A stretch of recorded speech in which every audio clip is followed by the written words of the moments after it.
ब्रेकनंतर सविस्तर बातमीपत्रामध्ये आपलं पुन्हा एकदा स्वागत. गगनबावडा ते कळे या खराब रस्त्यांविरोधात निवडे साळवन पुलावर शिवसेना ठाकरे गटाच्या वतीनं रास्ता रोको आंदोलन करण्यात आलं.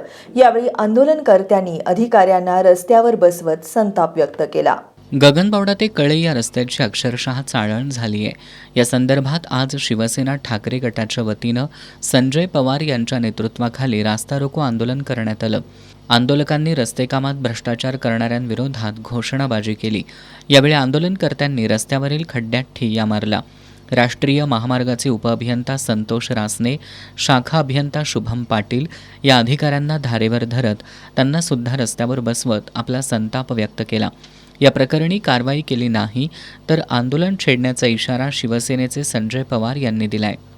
जरा तरी शानव आणि हा कोल्हापूरकरांची आणि येणाऱ्यांची जरा कदर करा आणि रस्ते चांगले करा, माझी सगळ्यांना विनंती. आता मी एक्झिक्युटिव्ह इंजिनियर साहेब बोललोय, मी आता त्यांनी सांगितलंय 8 ते 10 दिवसांनी तुमची बैठक लावतो.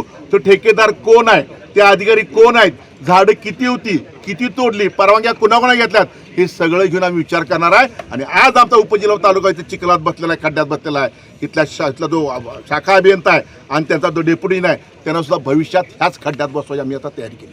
याबाबत लवकरच बैठक घेण्याचं आश्वासन अधिकाऱ्यांनी दिलं. आंदोलनात सलमान मुकादम, विश्वास पाटील, महेश चौगुले, महादेव चव्हाण, अभिजित पाटील, दिलदार कांबळे, अमर कांबळे, सोनाली पाटील, नंदकुमार कलमष्टे, मोहसिन थोडगे, तुषार पाटील आदींनी सहभाग घेतला होता.